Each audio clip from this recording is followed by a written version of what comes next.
Hello बच्चों, क्या हाल चाल है? कैसे हैं आप लोग? आई होप आप बहुत ही अच्छे होंगे, स्वस्थ होंगे और पढ़ने को रेडी हो गए होंगे। बच्चों, आज आपके लिए नया चैप्टर है, बिल्कुल एकदम नया है, समाकलन, है ना, इंटीग्रल्स क्या होता है पहले इस पर चर्चा करेंगे। क्यों पढ़ते हैं इस पर भी चर्चा करेंगे। कहां कहां इसका यूज होता है इस पर भी चर्चा करेंगे। और फिर इसके बाद इसके कुछ फॉर्मूले होंगे, उन पर चर्चा करेंगे और फिर अंत में हम प्रश्नों पर पहुंचेंगे। बच्चों, बता दें कि जो समाकलन होते हैं वो दो टाइप के होते हैं। समाकलन दो टाइप के होते हैं। पहले आपको यह समझना है कि जो अनिश्चित समाकलन होता है वो क्या होता है, निश्चित समाकलन होता है वो क्या होता है।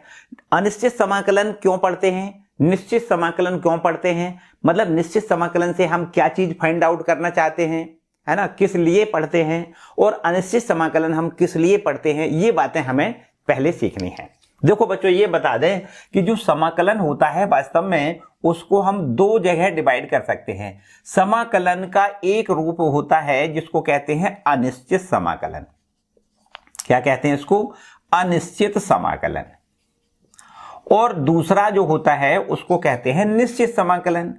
तो निश्चित समाकलन, ठीक है बच्चों। यहां पर आपको बता दें कि जो अनिश्चित समाकलन होता है, जो अनिश्चित समाकलन होता है वो हम उससे क्या फाइंड आउट करते हैं, क्या सीखते हैं उससे, और जो निश्चित समाकलन होता है उससे क्या सीखते हैं। पहले निश्चित समाकलन की बात बता दें बच्चों। जो निश्चित समाकलन होता है उसकी मदद से हम कुछ अनियमित आकृतियों के क्षेत्रफल ज्ञात कर सकते हैं। हालांकि अभी करेंगे भी, इसके यूजेज जो आएंगे ना, इंटीग्रल का जो यूज होगा, है ना, अनुप्रयोग जिसको कहते हैं, समाकलन के अनुप्रयोग में हम यही सीखेंगे कि कुछ अनिश्चित आकृतियां दी जाएंगी, उन अनिश्चित आकृतियों के हम क्षेत्रफल कैसे फाइंड आउट कर सकते हैं, ये हम यहां पर सीखेंगे, ठीक है। जैसे हमारे पास कुछ ऐसे मान सकते हो, जैसे कोई हमारा ये फलन का ग्राफ है ना, किसी भी आयत का क्षेत्रफल हम ज्ञात कर सकते हैं, वर्ग का क्षेत्रफल हम ज्ञात कर सकते हैं, किसी समबाहु त्रिभुज का क्षेत्रफल ज्ञात कर सकते हैं, किसी भी समकोणीय त्रिभुज का क्षेत्रफल हम ज्ञात कर सकते हैं। लेकिन कुछ आकृतियां ऐसी होती है, जैसे ये आकृति हमने बनाई, ये कर्व है और ये एक्स अक्ष पर कुछ ऐसे घेरा जा रहा है, मान लो ये यहां से यहां तक इस तरीके से। अब भाई इसका क्षेत्रफल बताओ बच्चों। ये तो ना वर्ग है ना आयत है भाई, ये वजह हमारी पैरेलल हो गई। ये भुजा मान लिया थोड़ी देर के लिए ये भी हमारी पैरेलल है, लेकिन बच्चों ये तो कुछ आकृति ऐसी है कि इसको हम सीधी रेखा तो कह नहीं सकते। तो कुल मिला के हम यहां पर इस आकृति को एक अनिश्चित आकृति कह सकते हैं। इसका भी क्षेत्रफल हम निश्चित समाकलन की सहायता से ज्ञात कर सकते हैं। इस पूरी क्षेत्र का क्षेत्रफल हम निश्चित समाकलन की मदद से ज्ञात कर सकते हैं, ठीक है। अभी यहां पर नहीं हमें बताना है कि हम यहां कैसे ज्ञात करेंगे, इसको आगे पढ़ेंगे, ठीक है। तो ये है यूज निश्चित समाकलन का। अच्छा भाई, ठीक है। तो अब ये बताओ कि अनिश्चित समाकलन का क्या यूज है।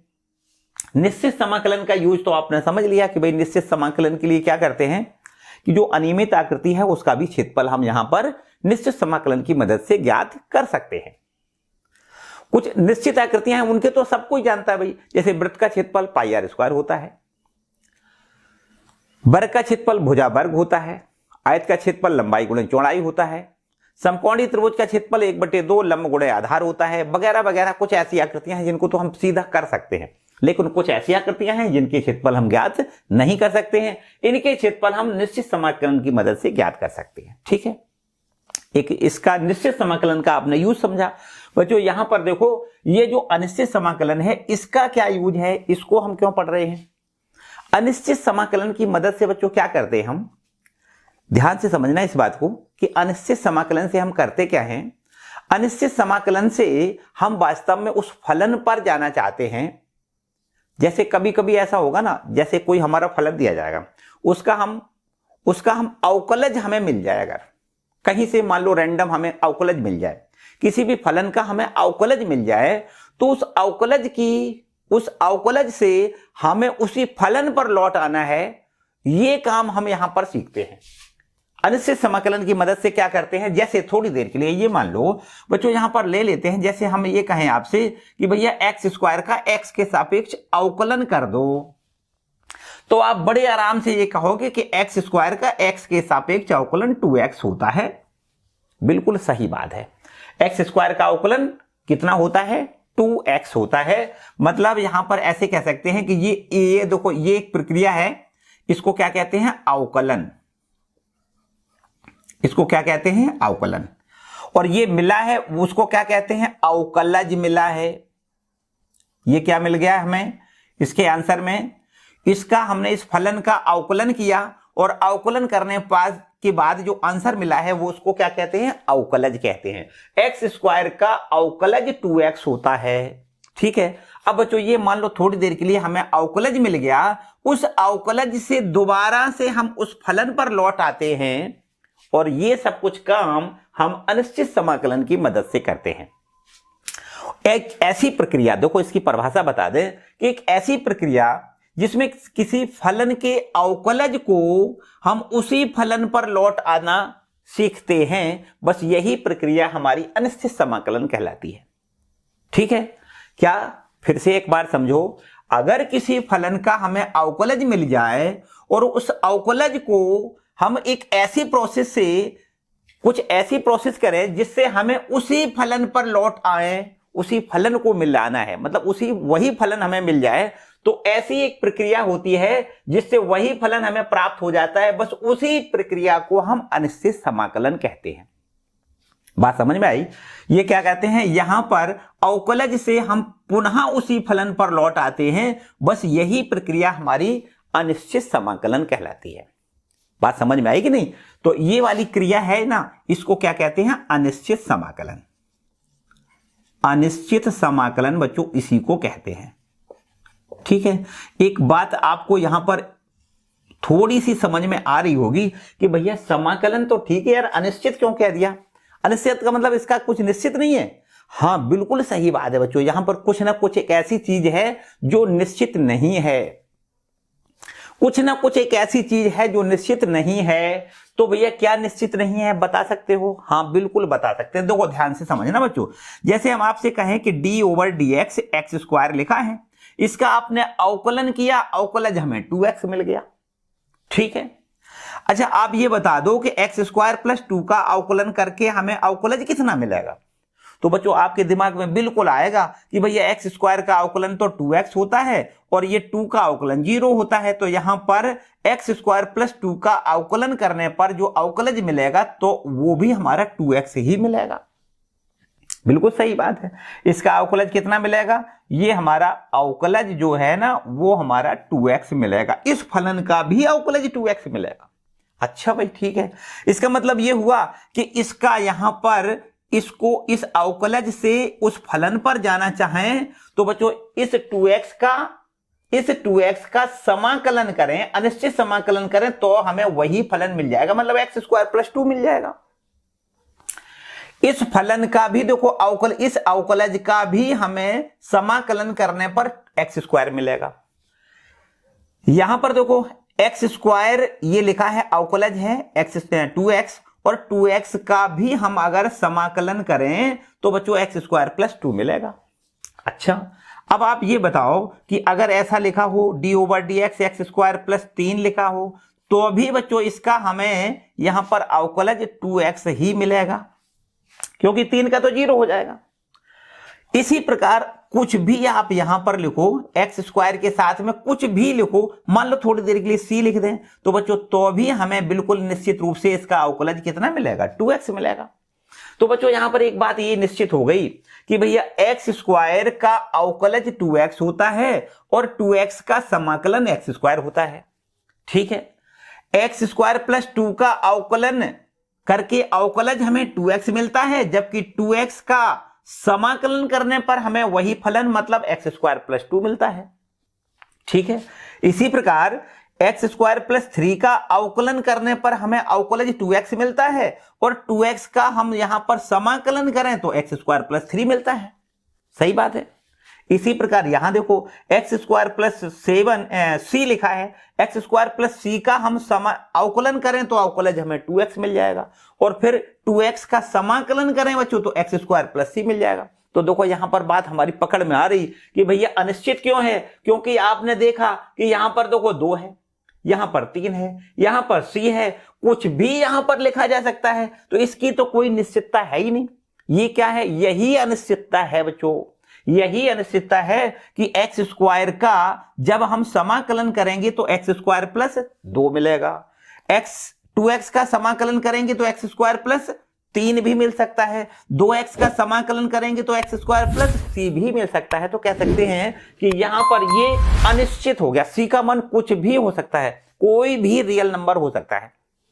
ये c लिखा है ना, इस c को ही वास्तव में समाकलन स्थिरांक कहते हैं, ऑर्बिटली कांस्टेंट इसको कह सकते हैं, है ना, समाकलन स्थिरांक इसको कहते हैं बच्चों। ये हमारा जो है ना ये c, इसको हम समाकलन स्थिरांक कहेंगे। देखो हम आपको ये यहां पर लिख के दिखाएं कि भैया ये हमारा है 2x और 2x का समाकलन कितना होगा, 2x का जो समाकलन होगा तो उसको हम कहेंगे कि भाई ये हो सकता है एक्स स्क्वायर हो सकता है, 2x का जो समाकलन होगा वो एक्स स्क्वायर प्लस 2 भी हो सकता है, 2x का जो समाकलन होगा तो हम कह सकते हैं ये एक्स स्क्वायर प्लस 3 भी हो सकता है, 2x का जो समाकलन होगा उसको हम कह सकते हैं एक्स स्क्वायर प्लस c होगा। ये सब के सब 2x के ही समाकलन है, इसीलिए यहां पर देखो 2x का जो समाकलन है बच्चों ये कांस्टेंट संख्या, वो निश्चित नहीं है, देखो बदल गया, यहां पर कुछ है, यहां पर कुछ है, यहां पर कुछ है, यहां पर कुछ है।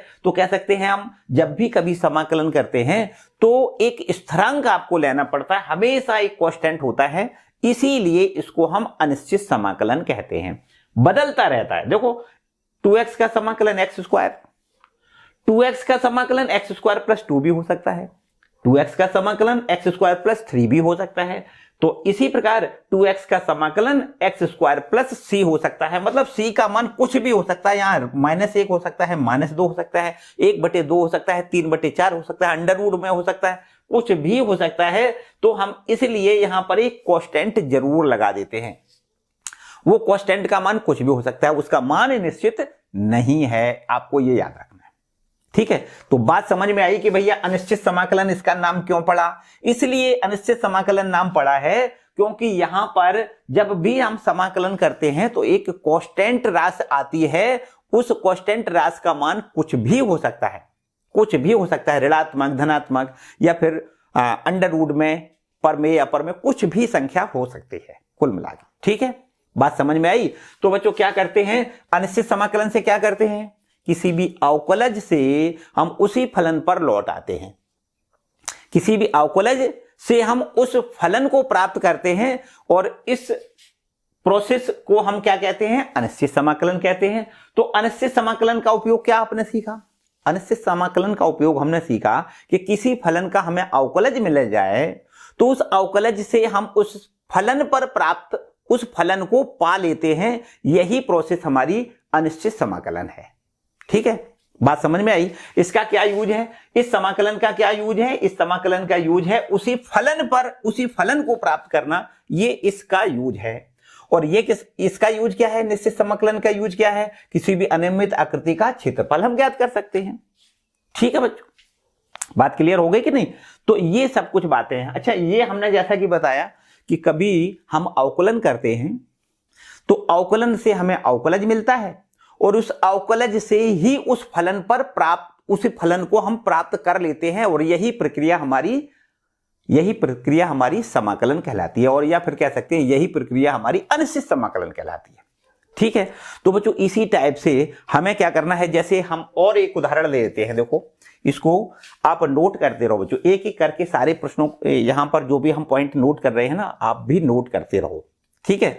आप भी एक एक करके नोट करते रहो, बड़ी मदद मिलेगी। सारे प्रश्न तो बिल्कुल एकदम हलवा हो जाएंगे, उसमें तो कोई समस्या नहीं है।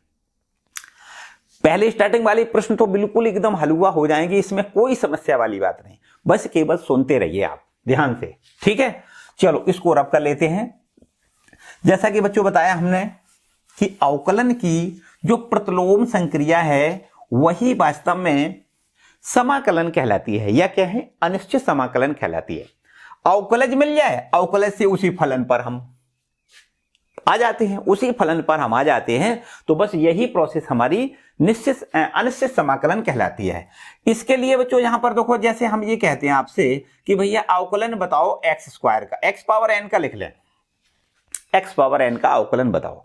तो बच्चों यहां पर आप बड़े आराम से कह सकते हो x पावर n का अवकलन होता है n into x power n minus 1 होता है। ठीक है कि नहीं? अच्छा, अब हमें ये बताओ कि d ओवर डी x की पावर n प्लस 1 का अवकलन कितना होगा। तो बच्चों बड़े आराम से आप कह सकते हो कि n प्लस 1 पहले आएगा और इसके बाद एक घात कम कर दें तो x की पावर n आ जाएगा। ठीक है, एक बात हमें ये बता दो कि यहां से x की पावर n प्लस 1 लिखा है, ठीक है, और ये n प्लस 1 अगर यहां पर भाग में ले आए तो भी बिल्कुल ठीक है बच्चों, है ठीक कि नहीं? बिल्कुल ठीक है। और यहां पर क्या बचेगा? x की पावर n बचेगा। यहां पर देखो हमें d ओवर dx का मतलब है x के सापेक्ष इसका अवकलन, काय का अवकलन? इसका x की power n plus 1 upon n plus 1 का अवकलन करेंगे तो हमें अवकलज मिलेगा x की पावर n। और हमने बताया कि हमें समाकलन क्या कैसे ज्ञात करते हैं? समाकलन का मतलब ये होता है इस फलन से हमें ये फलन मिल जाए तो समझो वो प्रक्रिया हमारी समाकलन हो गई। अब बच्चों बता दें कि समाकलन को, अवकलन को तो हमने बताया कि अगर x के रिस्पेक्ट में किसी फलन का अवकलन करना है तो हम इस प्रकार लिखते हैं dx, ये नीचे लिख देते हैं fx और नीचे क्या लिखते हैं? dx नीचे लिखते हैं। dx का मतलब है डिफरेंशिएट कर रहे हैं x के रिस्पेक्ट में। ठीक है, इस फलन fx का x के रिस्पेक्ट में अवकलन कर रहे हैं। अच्छा, समाकलन बच्चों कैसे डिनोट करते हैं? ये तो अवकलन डिनोट करने का तरीका है। समाकलन कैसे डिनोट करते हैं? तो समाकलन के लिए क्या करते हैं बच्चों? यहां पर एक s का ये बड़ा सा रूप बना लेते हैं, है ना? ऐसे कह सकते हैं जैसे s ये है हमारा, ये वाला हिस्सा इधर और ये वाला हिस्सा इधर, ऐसे खींच दिया जाए तो कुछ ऐसी आकृति बन जाएगी, है ना? ये कुछ ऐसी आकृति देखो, ऐसी थोड़ा 2-4 बार आप बनाओगे आपको भी आने लगेगा कि इस आकृति को क्या कहते हैं? समाकलन का निशान कहते हैं, है ना? एक बड़ा सा एस बना देते हैं तो इसको क्या कहते हैं? समाकलन का निशान। तो बच्चों यहां पर जैसे हम किसी फलन का समाकलन करना चाहें तो यहां पर इस तरीके से पहले सिंबल लगाते हैं और यहां पर जैसे फलन fx का, हम इसको छोड़ो, जैसे हम आपको यहां पर लिख दें कि x की पावर n का समाकलन करना चाह रहे हैं। किसका समाकलन? x की पावर n का समाकलन तो ये होता है, देखो बिल्कुल सही बात है, समाकलन, इसका समाकलन ये होगा। क्यों होगा? क्योंकि इसका ये अवकलज है तो फिर ये इसका क्या होगा? समाकलन। हमने बताया कि समाकलन क्या है? अवकलज की प्रतिलोम संक्रिया है। अवकलन का उल्टा आप कर दें तो समाकलन हो जाता है। तो यहां पर ये हमारा देखो कोई फलन है, इस फलन का ये अवकलज है तो फिर इसका समाकलन ये हो जाएगा। तो यहां पर x की पावर n लिखो और किसके रिस्पेक्ट में कर रहे हैं? उस जिसके रिस्पेक्ट में समाकलन करना है वो आपको गुणा में लिखना है। यहां पर क्या करते हैं? भाग में लिखते हैं। अवकलन में क्या करते हैं? जिसके रिस्पेक्ट में अवकलन करते हैं उसको भाग में लिखते हैं, लेकिन समाकलन में क्या करेंगे? जिसके रिस्पेक्ट में समाकलन कर रहे हैं उसको हम गुणा में लिखेंगे, dx लिखेंगे। ठीक है, तो इसका मतलब है x की पावर n का समाकलन x के रिस्पेक्ट में करोगे तो आंसर क्या आएगा? आंसर आएगा x की power n plus 1 divided by n plus 1। और जैसा कि अभी हमने बताया एक कांस्टेंट जरूर लगाते हैं, एक कांस्टेंट जरूर ही लगाना है।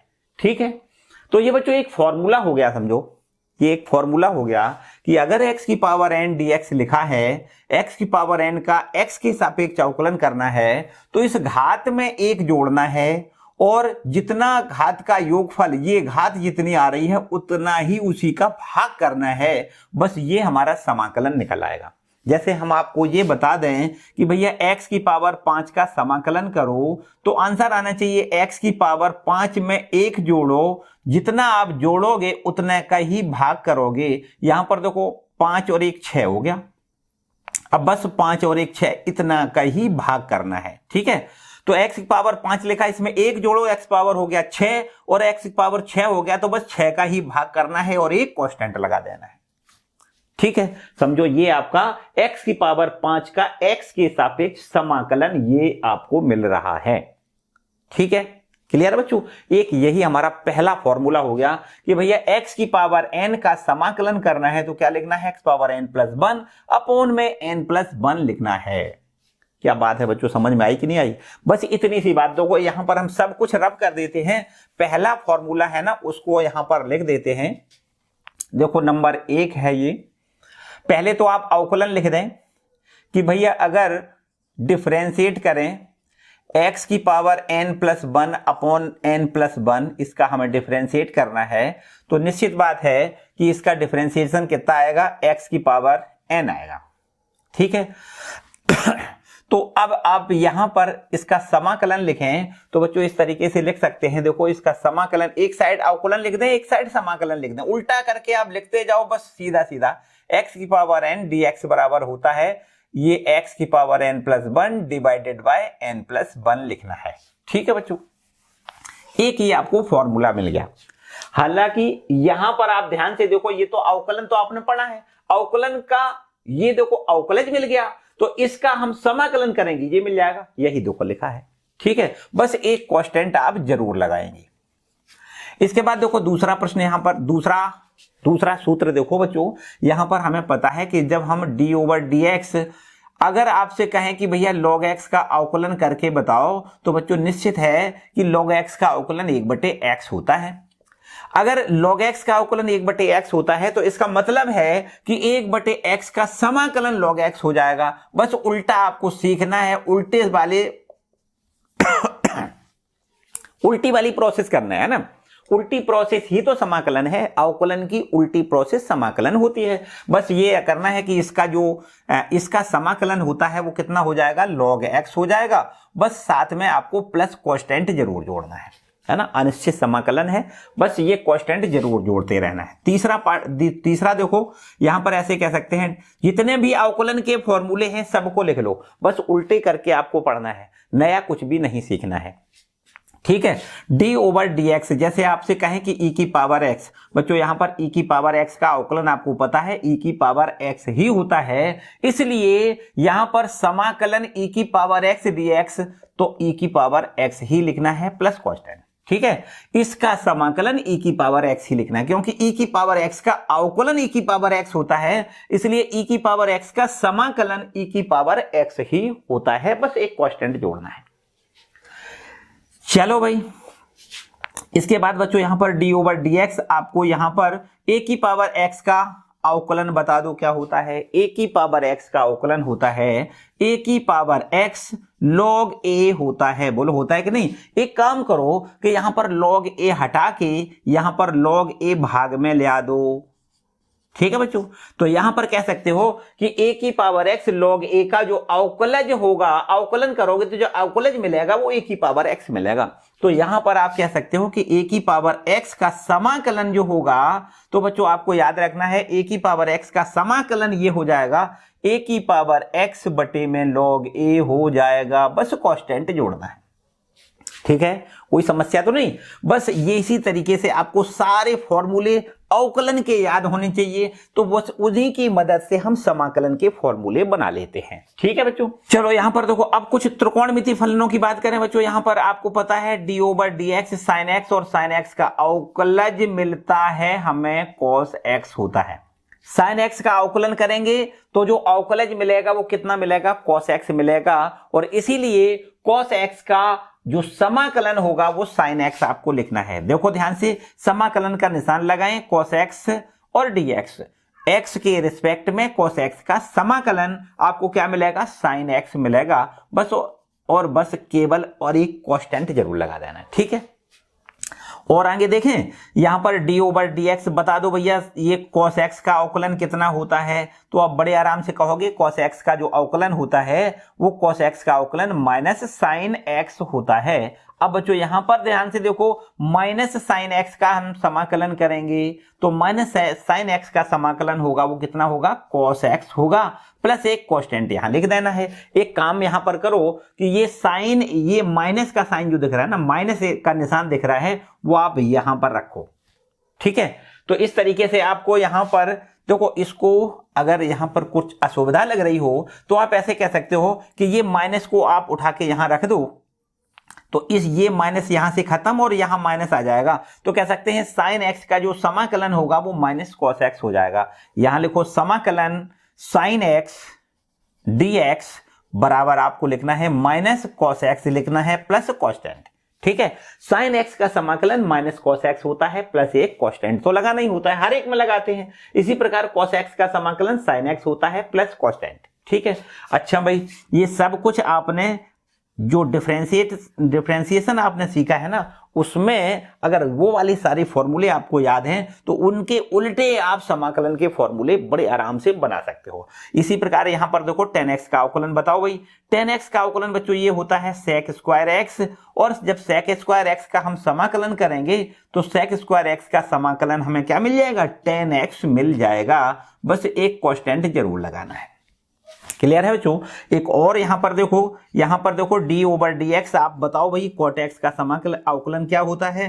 तो बच्चों आपको लिखना है cot x का अवकलन माइनस में होता है cosec स्क्वायर x। अब cosec स्क्वायर x का समाकलन कितना हो जाएगा, तो ये माइनस आप यहां पर लगा के याद करोगे। यहां पर कहेंगे cosec स्क्वायर x dx बराबर माइनस में लिखेंगे cot x और एक कांस्टेंट जरूर लगाएंगे। ठीक है बच्चों।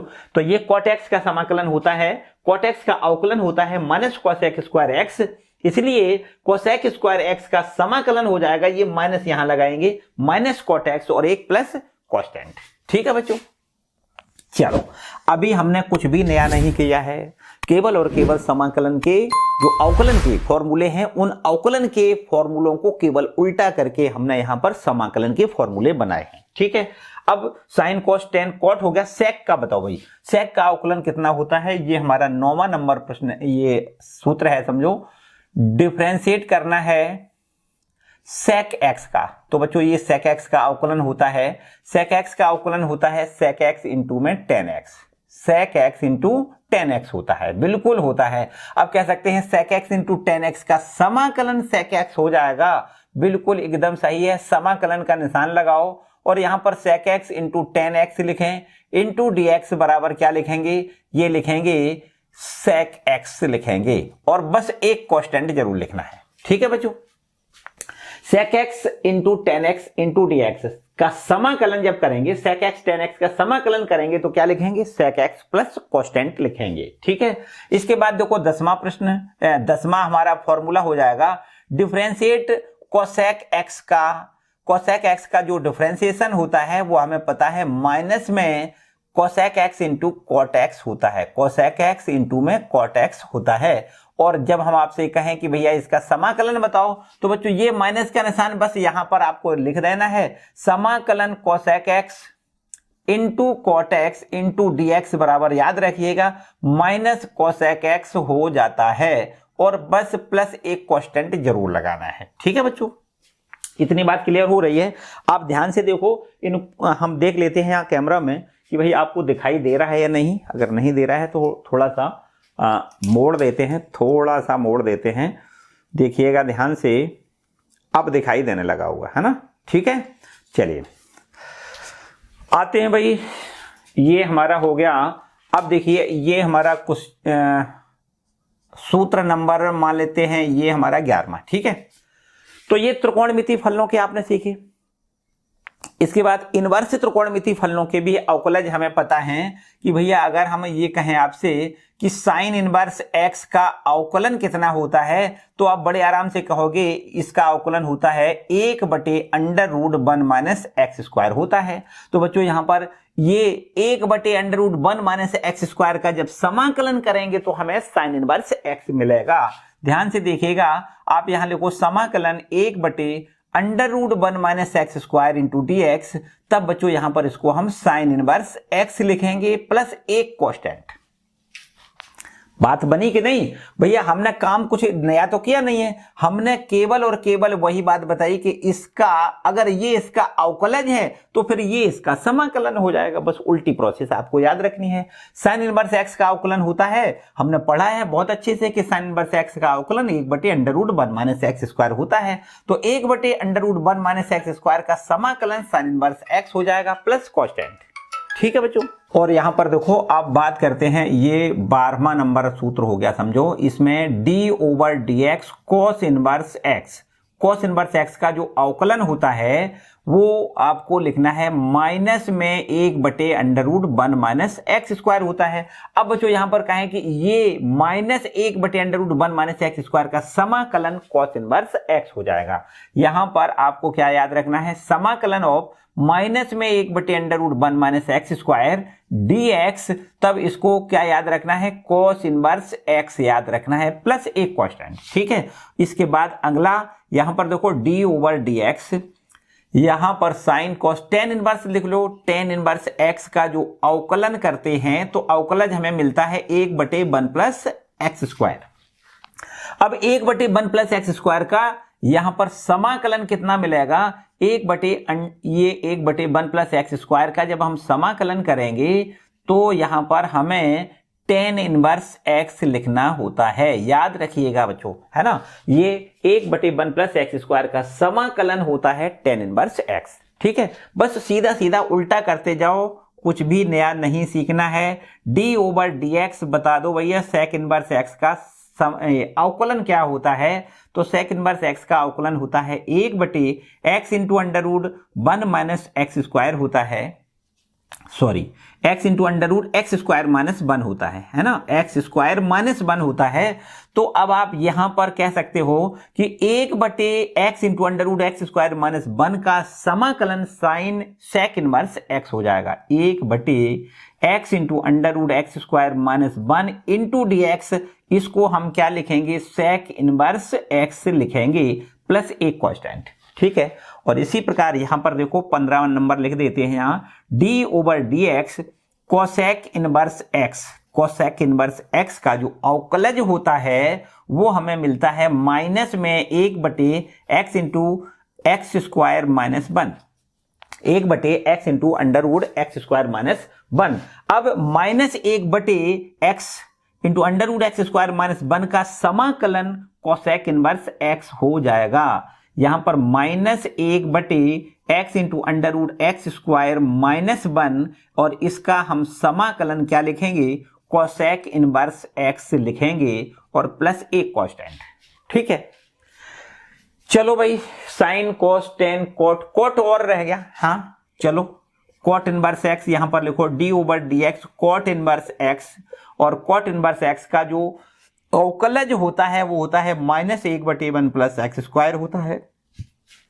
ठीक है कि नहीं। अब इसका यहां पर समाकलन क्या हो जाएगा, देखो समाकलन of minus 1/1 plus x square dx, इसको हम लिखेंगे कोट इनवर्स x लिखेंगे प्लस कांस्टेंट।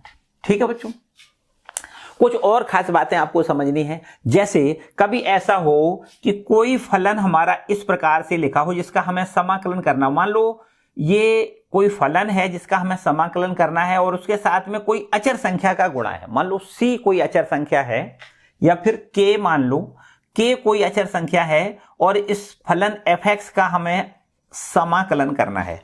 fx का समाकलन x के सापेक्ष करना है, जबकि k उसमें कोई गुणांक है, k किसी प्रकार की कोई अचर संख्या है, तब बच्चों अचर संख्या का कोई समाकलन नहीं किया जाता है, इसको बाहर निकालेंगे। समाकलन का करेंगे, केवल और केवल fx का समाकलन करेंगे।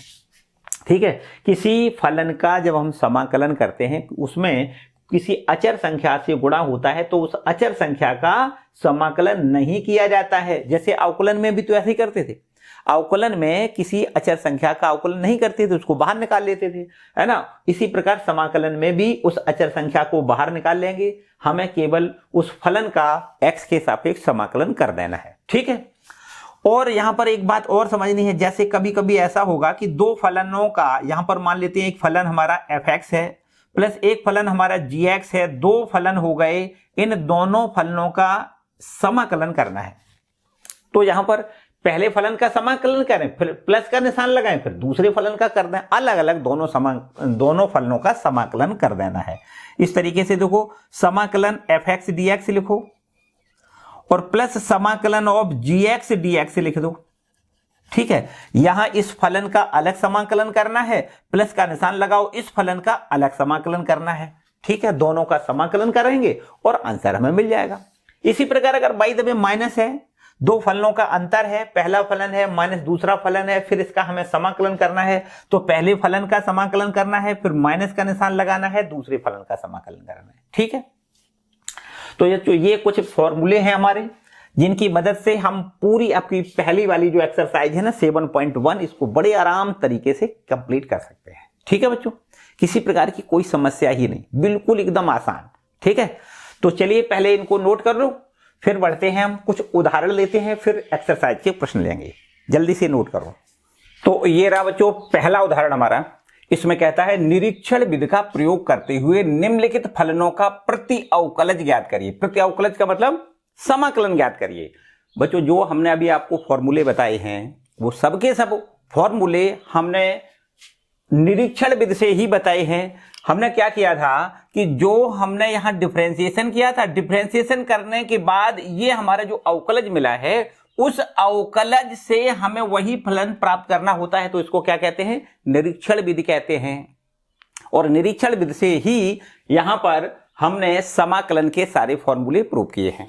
तो बच्चों यहां पर देखो हमें क्या करना है, इस पहले वाले प्रश्न में cos 2x का निरीक्षण विधि से प्रति अवकलज ज्ञात करना है। इसका मतलब है कि हमें एक ऐसे फलन की जानकारी चाहिए, हमें एक ऐसा फलन प्राप्त करना है जिसका अवकलज ये cos 2x हो। एक ऐसा फलन हमें ढूंढना है जिसका अवकलज cos 2x है। ये हमें यहां पर समझना है कि किस फलन का ये अवकलज है, ये समझना है बच्चों। ये है हमारा पहला प्रश्न और इसमें लिखा है ये cos 2x का क्या करना है, प्रति अवकलज। प्रति अवकलज का मतलब है समाकलन करना है। ये है समझो प्रश्न हमारा, ये है cos 2x का समाकलन करना है ना। प्रति अवकलज का मतलब समाकलन। यहां पर बच्चों एक ऐसे फलन को खोजो, एक ऐसे फलन को ढूंढो जिसका अवकलज cos 2x होता है। तो हमें पता है, देखो यहां पर लिख देते हैं, ये लिख देते हैं, देखो d/dx sin 2x। sin 2x का अवकलन बताओ कितना होता है। sin 2x का जो अवकलन होता है वो आपको पता है cos 2x होता है और 2x का 2 और लिखते हैं।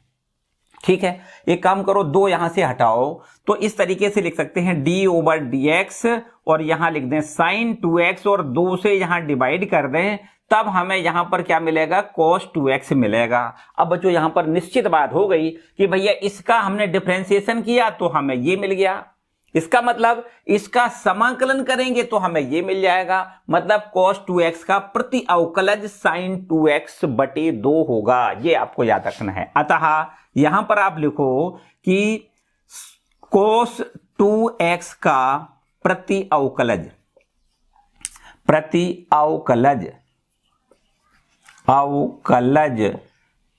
cos 2x का प्रति अवकलज बराबर क्या लिखोगे, 1/2 sin 2x लिखेंगे, है ना, 1/2 sin 2x। ठीक है बच्चों, या फिर इसको ऐसे सिंबल ऐसे लगा सकते हो कि समाकलन cos 2x dx बराबर लिखेंगे 1/2 sin 2x लिख सकते हैं। ये बच्चों हमसे पूछा गया था। इसमें यहां पर कोई फॉर्मूला नहीं लगाया, बल्कि हमारे पास एक निरीक्षण से हमने ये जाना कि भैया इसका हमने डिफरेंशिएशन किया, हमें ये मिल गया, तो इसका मतलब इसका समाकलन ये होता है ना। यही हमने सारे फॉर्मूलों में भी यही किया है। इसी तरीके से अब बिल्कुल आपको सेकंड वाला भी करना है। देखो ये लिखा है हमारे पास, ये 3x² प्लस 4x³। देखो यहां पर हमें क्या करना है, डिफरेंस, ये समाकलन ज्ञात करना है। 3x² प्लस में 4x³, इसका हमें क्या करना है, समाकलन करना है। ठीक है, इसका मान हमें ज्ञात करना है, वो भी निरीक्षण विधि से, सूत्र से नहीं करना है, निरीक्षण विधि से करना है। इसका मतलब हमें एक ऐसे फलन को ढूंढना है कि जिसका अवकलज ये हो जाए। तो बच्चों यहां पर ध्यान से देखो, हम ये जानते हैं कि जब x³ प्लस x⁴ इसका हम यहां पर डिफरेंशिएशन करेंगे तो हमें क्या मिलेगा, बता सकते हो। यहां पर देखो x³ का डिफरेंशिएशन करोगे 3x² हो जाएगा। ठीक है, प्लस, ठीक है, यहां पर x⁴ का डिफरेंशिएशन करोगे तो 4 × x³ मिलेगा। यहां पर ध्यान से देखो, इसका प्रति अवकलज ये हो जाएगा, मतलब इसका ये समाकलन, क्योंकि इसका ये अवकलन है तो इसका ये समाकलन हो जाएगा। तो बस यही आपको यहां पर लिखना है। अतः लिख दो भैया समाकलन 3x² प्लस 4x³ dx। इसको क्या लिख सकते हो, इसका आंसर लिखोगे x³ प्लस x⁴ पावर। ठीक है, और साथ ही साथ हमने जैसा कि बताया कि कांस्टेंट जरूर जोड़ देते हैं, तो एक कांस्टेंट जोड़ दिया करो, कोई समस्या वाली बात नहीं। ठीक है, यहां पर एक कांस्टेंट जोड़ते हैं तो बस प्लस सी एक जोड़ दिया करो अपने तरफ से। ठीक है बच्चों, बात क्लियर हो गई कि नहीं? चलो इसको समझो। यहां तीसरा जो पार्ट है इसको भी समझ लेते हैं। क्या करना है, एक बटे एक्स का हमें प्रति अवकलज ज्ञात करना है। इसका मतलब एक बटे एक्स किसका अवकलज है वो वाला फलन हमें ढूंढना है। वो फलन ढूंढना है जिसका अवकलज एक बटे एक्स हो। तो बच्चों एक बात समझो कि आपको बहुत अच्छे से पता है कि जब हम log x का डिफरेंशिएशन करते हैं तो हमें एक बटे एक्स मिलता है, एक बटे एक्स मिलता है। अच्छा एक बात और बताओ, तथा ऐसा हम मान सकते हैं कि अगर हम D over D x log minus x का अगर हम डिफरेंशिएशन करें, लॉग माइनस एक्स का अगर हम डिफरेंशिएशन करें तो अभी बच्चों यहां पर एक बटे माइनस एक्स और माइनस एक्स का माइनस वन। ठीक है, तो माइनस माइनस कैंसिल हो जाएगा और एक बटे एक्स ही मिलेगा। मतलब log x का भी डिफरेंशिएशन एक बटे एक्स होता है और log माइनस एक्स का भी डिफरेंशिएशन एक बटे एक्स ही होता है। अगर इन दोनों को एक साथ लिख दें तब हम इसको ऐसे लिख सकते हैं कि D over D x log, और यहां पर मॉड में लिख दें एक्स। यहां x है, यहां माइनस एक्स है, दोनों को एक साथ लिखना चाहें तो D over D x log mod x बराबर हम कह सकते हैं कितना होता है, एक बटे एक्स होता है।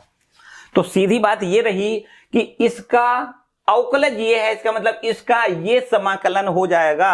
अतः आप यहां पर ऐसा लिख सकते हो कि एक बटे एक्स का प्रति अवकलज एक बटे एक्स का प्रति अवकलज बराबर आप लिख सकते हो log mod x। ठीक है, एक बटे एक्स का प्रति अवकलज कितना होता है, log mod x होता है। या फिर इसको ऐसे लिख सकते हो, एक बटे एक्स dx बराबर होता है log mod x, और एक कांस्टेंट भी आपको लिखना पड़ता है। ठीक है बच्चों, ये निरीक्षण विधि है। निरीक्षण विधि से हम किसी भी फलन का, इन फलनों का हमने यहां पर समाकलन ज्ञात किया है। ठीक है, ये कौन सी विधि है, निरीक्षण विधि। अगर हम निरीक्षण विधि ना लगाते तब तो हम सीधा सीधा धड़ाम धड़ाम एकदम सीधा सीधा हमारे पास फॉर्मूले हैं। एक बटे एक्स का समाकलन log x होता है। हमने आपको लिखाया है, पढ़ाया है कि भैया एक बटे एक्स का समाकलन log x होता है। किया तो वही है, लेकिन इसको निरीक्षण विधि से करना है, इसलिए हमने ये पहले कर लिया कि भैया log x का अवकलन एक बटे एक्स होता है, log माइनस एक्स का भी अवकलन एक बटे एक्स ही होता है। इसका मतलब सीधा ये है कि इसका मतलब सीधा ये है कि डिफरेंशिएशन करना है log mod x का प्लस और ये माइनस, तो mod x लिख दो। log mod x बराबर होता है कितना, डिफरेंशिएशन एक बटे x होता है। इसका मतलब एक बटे x का प्रति अवकलज हो जाएगा log mod x, या ये कहें कि एक बटे x का समाकलन हो जाएगा log mod x और एक कांस्टेंट। क्लियर है बच्चों? तो इस तरीके से देखो, ये निरीक्षण विधि से फलनों के समाकलन या कहें या प्रति अवकलज हमने ज्ञात किए हैं। ठीक है बोलो, क्लियर है? चलिए नोट करो, और फिर इसके बाद देखो उदाहरण नंबर दूसरे पर आते हैं। देखिएगा ध्यान से उदाहरण नंबर दूसरा। तो बच्चों वो वाली बात अब यहां पर खत्म हो गई है कि भैया निरीक्षण विधि से यहां पर तो सीधा सीधा कह दिया गया है निम्नलिखित फलनों, निम्नलिखित समाकलनों को ज्ञात करके बताना है ना, समाकलनों को करना है। देखिए कैसे करना है, जो फलन दिए गए हैं उनके समाकलन करना है। उदाहरण नंबर हमारा दूसरा है और इसको सबको रब कर देते हैं। देखो उदाहरण नंबर दूसरा देखते हैं। ठीक है बच्चों, उदाहरण नंबर दूसरा देखो भाई, ये है हमारे पास उदाहरण नंबर दूसरा। ये रहा दूसरा नंबर। देखो उदाहरण, इसमें कहता है कि समाकलन करना है काय का। पहला यहां पर क्वेश्चन है, समाकलन का निशान है, लिखता है x cube minus one upon में लिखा है एक्स स्क्वायर डी एक्स, इसका हमें मान ज्ञात करना है। ठीक है, दूसरा प्रश्न हमारा है, यहां पर सारे प्रश्न पहले लिख लेते हैं। तो वो दूसरा प्रश्न है, समाकलन करना है एक्स पावर 2/3 है, एक्स पावर 2/3 और प्लस में 1 इंटू में dx, इसका भी देखो समाकलन करना है। ठीक है, जिस पर भी क्वेश्चन मार्क लगा दो। तीसरा प्रश्न हमारा है, x की पावर 2/3 समाकलन करना है x की पावर 2/3 प्लस 2 इंटू ई की पावर x माइनस में है 1 बटे में x इंटू में dx। ठीक है, तो इस तरीके से देखो अब हमें क्या करना है, इसका समाकलन करना है। आइए समझते हैं कैसे करना है। पहले प्रश्न को पहले देखो, इसको हल कैसे करोगे, पहले भाग का कैसे हल करोगे बच्चों। कभी समाकलन जब करते हैं तो समाकलन को इंग्लिश में क्या कहते हैं, इंटीग्रल कहते हैं। तो इसको आई से डिनोट कर लिया करो आप। आई बराबर ऐसा लिख सकते हो, आई बराबर integration of x cube minus 1 upon में x square into d x. ठीक है, इस फलन का x के सापेक्ष समाकलन करना है। कैसे करते हैं बच्चों, यहां पर प्रॉपर्टी लगाते हैं। हमारे पास जो समाकलन की प्रॉपर्टी वो ये है, कभी दो फलन एक साथ लिखे हैं, है ना, योग के रूप में, तो अलग अलग दोनों फलनों का समाकलन कर सकते हैं। अंतर में लिखे हैं तो दोनों को अलग अलग समाकलन करके घटा सकते हैं। यहां पर देखो कुछ अंश में है कुछ हर में है, यहां पर अलग अलग भाग कर सकते हैं। एक्स का क्यूब अपॉन में एक्स स्क्वायर माइनस में 1/x square into d x. इतनी बात तो ठीक है, बिल्कुल अभी समाकलन नहीं किया है बल्कि एक्स स्क्वायर का अलग अलग भाग किया है। ठीक है, यहां पर देखो एक्स क्यूब, यहां एक्स स्क्वायर, तो क्या बचेगा एक्स इंटू में डी एक्स माइनस समाकलन 1/x स्क्वायर इंटू में डी एक्स। इतनी बात क्लियर है। अब बच्चों बड़े आराम से आप कह सकते हो x into d x, x का तो समाकलन कर सकते हो, चाहो तो इसको ऐसे लिख दें x की पावर -2 इंटू डी एक्स। ठीक है, एक्स स्क्वायर जो नीचे है ऊपर ले जाओगे माइनस की 2 घात हो जाएगा। अब x पावर n का फॉर्मूला क्या होता है, x पावर n का फॉर्मूला हमने बताया कि भैया x की पावर n का जब हम समाकलन करते हैं तो क्या करते हैं, इस घात में 1 जोड़ देते हैं, जो घात ऊपर होती है उसी का भाग कर देते हैं, बस एक कांस्टेंट लगा देते हैं। ये हमारा फॉर्मूला है कि नहीं बच्चों, यही तो फॉर्मूला है। बस इस पर भी आप यहां पर एक घात मान सकते हो। जैसे ही आप यहां समाकलन करोगे तो एक में एक जोड़ना पड़ेगा, कितनी घात हो जाएगी, 2। जितनी भी घात होती है उतना ही यहां भाग में करते हैं। 2 घात है तो 2 से भाग कर देते हैं, समाकलन हो गया समझो।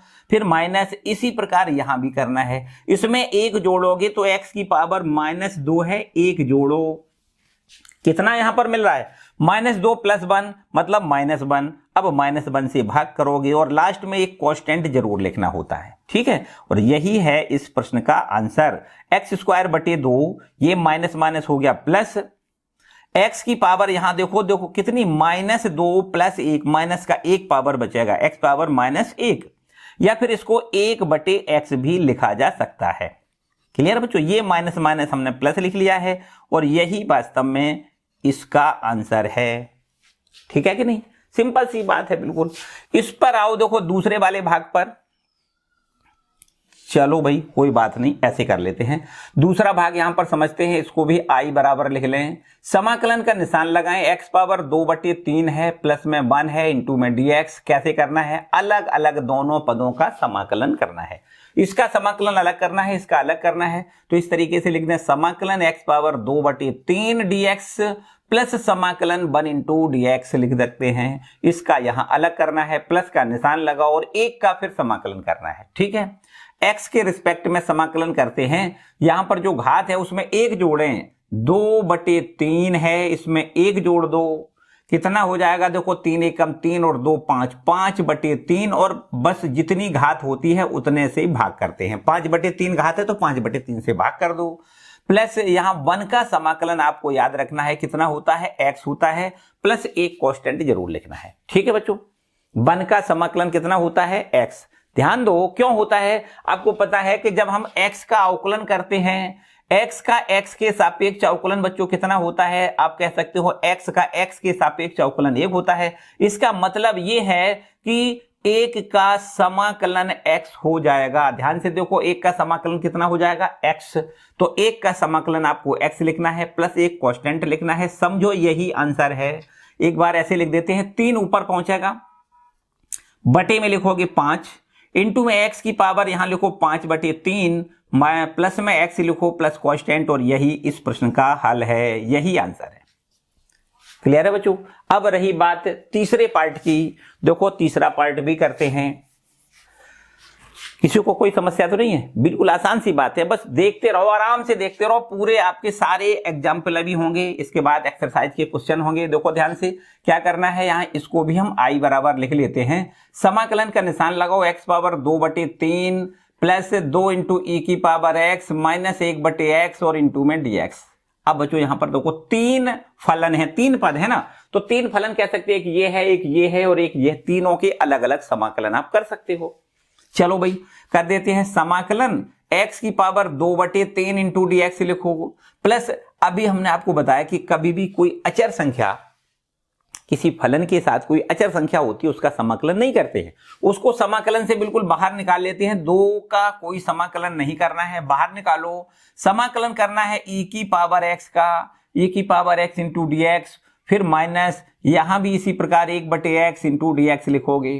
ठीक है बच्चों, हर एक तीनों पदों का अलग अलग समाकलन कर देना है। दोस्त इस पर तो देखो x पावर n वाला फॉर्मूला लगाना है, x की पावर n। क्या करते हैं, इसमें एक जोड़ देते हैं, x की घात है 2/3, इसमें एक जोड़ेंगे तो ये 5/3 हो जाएगा, बस 5/3 से भाग करना है। प्लस का निशान लगाओ, दो अपना ज्यों का त्यों, जबकि e की पावर x का समाकलन अभी अभी बताया कि e की पावर x का समाकलन e की पावर x ही होता है। ठीक है, फिर माइनस 1/x का समाकलन हमने बताया log x होता है, प्लस एक कांस्टेंट जरूर लिखना है। तो इस तरीके से देखो ये 3/5 लिखो, x पावर यहां पर लिखना है 5/3 और प्लस में 2 इंटू ई की पावर x, माइनस में लिखो log x और प्लस कांस्टेंट, और यही आंसर है। ठीक है बच्चों, बात समझ में आई। तो ये तीन आपके दूसरे वाले उदाहरण में तीन पार्ट थे और तीनों पार्ट यहां पर आपको मेरे ख्याल से समझ में आ गए होंगे। ठीक है बच्चों, चलिए नोट करो। अब हम लोग उदाहरण नंबर तीसरे पर आते हैं। देखो ठीक है बच्चों, उदाहरण नंबर आते हैं तीसरे पर। ध्यान से देखो, ये हमारे पास त्रिकोणमितीय फलन हैं, इनको भी ध्यान से देखो। उदाहरण नंबर है 3। ठीक है, इसको रब कर लें भाई, जल्दी से नोट किया करो। चलो आते हैं उदाहरण नंबर 3 पर। देखो उदाहरण नंबर हमारा है 3।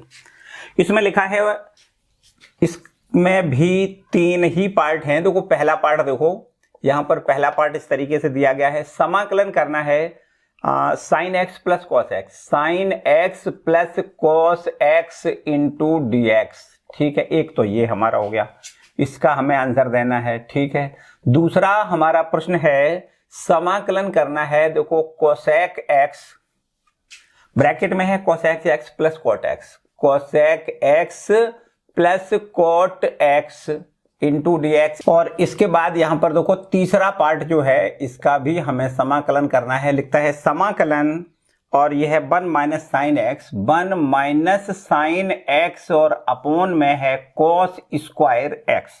ठीक है, इंटू डी एक्स। इसका भी हमें समाकलन करना है। समझते हैं, देखो कैसे करना है। पहला पार्ट पहले देखो, पहला पार्ट आराम से देखो, ये हमारे पास है पहले पार्ट का हल। इसमें लिखता है, इसको आई बराबर पहले लिख लिया करो, आई बराबर समाकलन, यहां लिख रहा है sine x plus cos x into d x. जैसा कि अभी हमने बताया कि अलग अलग ये हमारी प्रॉपर्टी होती है कि जो भी फलन हमारे योग में या अंतर में लिखे होते हैं तो उनका अलग अलग समाकलन किया जा सकता है। यहां पर जो साइन एक्स लिखा है, इस साइन एक्स का पहले समाकलन करेंगे एक्स के रिस्पेक्ट में, प्लस का निशान लगाओ, और इसी प्रकार कॉस एक्स का भी एक्स के रिस्पेक्ट में समाकलन करके अलग अलग दोनों के समाकलन करके जोड़ देंगे। साइन एक्स का समाकलन होता है माइनस कॉस एक्स। याद करो, अभी हमने आपको फॉर्मूले में लिखाया था कि साइन एक्स का समाकलन माइनस कॉस एक्स होता है, जबकि कॉस एक्स का समाकलन साइन एक्स होता है। और बस एक केवल कांस्टेंट लगाने की देरी है, कांस्टेंट लगाते इसका आंसर आ जाएगा। ठीक है कि नहीं। चलो दूसरे पार्ट की बात करें बच्चों, सेकंड पार्ट क्या है। सेकंड पार्ट हमारा है, जिसको भी हम आई बराबर लिख लें, और ये आई बराबर लिखा है यहां पर क्या है हमारा, कोसेक एक्स, ब्रैकेट में है cosec x plus cot x और इंटू में डी एक्स।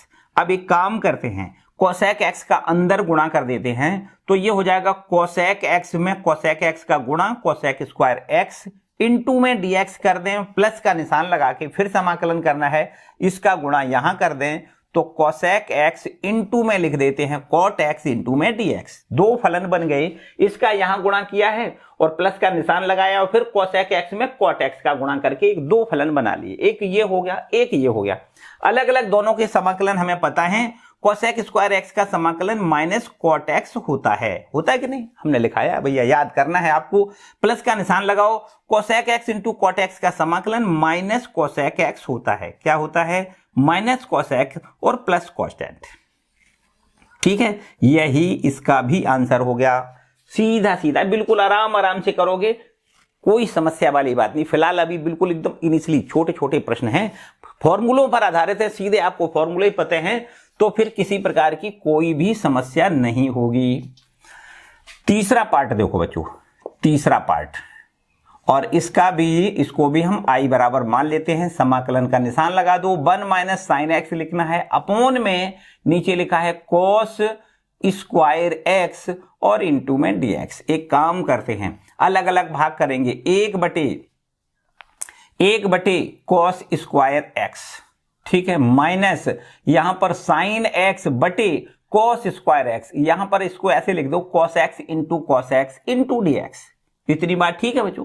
स्क्वायर यहां पर हमने cos x into cos x इसलिए लिखा है कि भैया sin x में cos x का भाग करो tan x आ जाएगा, और 1 बटे में cos x बराबर sec x हो जाएगा। तो इसको हम यहां तोड़ना चाह रहे हैं।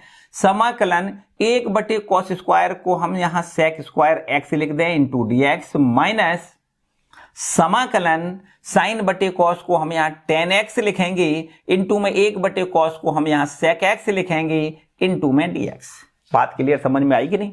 सिंपल सी बात है भैया। sec स्क्वायर x का सीधा समाकलन होता है tan x, फिर minus sec x into tan x का समाकलन भी sec x होता है। एक कांस्टेंट प्लस लिखना है, आंसर। ठीक है भाई, बात क्लियर हो गई कि नहीं? तो इस तरीके से यहां पर तो तीसरा प्रश्न का भी तीनों भाग हैं और ये आपको समझ में आ गए होंगे। आए कि नहीं? कोई समस्या तो नहीं? चलो भाई आगे बढ़ते हैं। अब क्वेश्चन नंबर, उदाहरण नंबर है हमारा 4। जल्दी से इसको भी आप नोट कर लो भाई। चलो एक साइड और हो जाते हैं हम, है ना, जल्दी से नोट करो। इसके बाद आते हैं बच्चों आगे, उदाहरण नंबर हमारा है 4, और इसमें लिखता है f(x) बराबर 4x³ माइनस 6 द्वारा परिभाषित फलन f का प्रति अवकलज f ज्ञात कीजिए जहां f0 बराबर 3 है। क्या करना है? यहां पर हमें दिया गया है f(x) बराबर 4x³ माइनस 6x द्वारा परिभाषित एक कोई फलन है, और उस फलन का हमें क्या करना है? उस फलन का प्रति अवकलज ज्ञात करना है। मतलब प्रति अवकलज का मतलब समाकलन ज्ञात करना है। ठीक है, अगर हम निरीक्षण विधि से करें तो एक ऐसे फलन को ढूंढना है जिसका अवकलज ये दिया गया फलन हो। ध्यान से देखो, इसको पहले रफ कर लेते हैं। उदाहरण नंबर 4 पर आते हैं। देखिए, हम कह सकते हैं उदाहरण नंबर 1 की भांति इसको भी आप कर सकते हो, है ना। प्रति अवकलज का मतलब होता तो समाकलन है, तो यहां पर समाकलन नहीं लिखा है, इसलिए समाकलन वाली विधि अगर आप ना अपनाना चाहें तो भी कोई समस्या नहीं है। इसमें ऐसा लिखा है, तो उदाहरण नंबर है 4। तो यहां पर देखिए फलन ये लिखा है f(x) बराबर, ये लिखा है 4x, लिखा है 4x³ माइनस 6। अब हमें क्या करना है? निरीक्षण विधि से ऐसा एक फलन ढूंढना है जिसका हम कह सकते हैं जिसका अवकलज ये फलन हो जाए। एक ऐसा फलन ढूंढना है जिसका अवकलज ये फलन हो, तो वो इसका क्या कहलाएगा? प्रति अवकलज कहलाएगा। ध्यान से देखो, हम यहां पर ये लिख दें कि डिफरेंशिएशन कर दें x⁴ माइनस 6x का। अब आप ये बताओ कि इसका अवकलज कितना मिल जाएगा? तो बच्चों यहां 4x³ का अवकलन कितना होगा? 4 पहले आएगा, x का क्यूब लिख दें। x⁴ का अवकलन कितना होगा? 4 पहले, x का क्यूब लिख दें। फिर माइनस का निशान लगाओ। 6 इंटू x का अवकलन 1 होता है। इसका मतलब सीधा ये है कि ये फलन का प्रति अवकलज ये है। मतलब कह सकते हैं कि 4 इंटू x³ माइनस 6 का प्रति अवकलज ये बराबर क्या हो जाएगा? इसका प्रति अवकलज बराबर हो जाएगा x⁴ माइनस 6x हो जाएगा। और यहां पर देखो प्रश्न में दिया गया है कि ये जो है ना, ये प्रति अवकलज है काय का। देखो यहां पर लिख दो, ये f(x) प्रश्न में कहा गया है कि ये f(x) जो है, कैपिटल f(x) बराबर में दिया गया है x⁴ माइनस में 6x। और यहां पर एक कांस्टेंट जरूर लगाते हैं। हमने आपको बताया कि इसका ये अवकलज है, इसका मतलब इसका ये प्रति अवकलज है, मतलब समाकलन है। और समाकलन प्रश्न में कहा गया है कि समाकलन है वो कितना है, कैपिटल एफ एक्स है ना। तो जब भी हमें कहते हैं कि भैया इसका ये समाकलन है, तो ये चूंकि अनिश्चित समाकलन, इसलिए क्या करते हैं इसमें कि कांस्टेंट लगाते हैं। तो यहां पर एफ एक्स बराबर हो गया x की पावर 4 माइनस 6x, और एक कांस्टेंट यहां और लगाना है, ठीक है। प्रति अवकलज में क्या करते हैं, कांस्टेंट लगा देते हैं। समाकलन के लिए एक कांस्टेंट जरूर लगाते हैं। अब यहां पर चूंकि दिया गया है कि f0 बराबर, देखो यहां पर दिया गया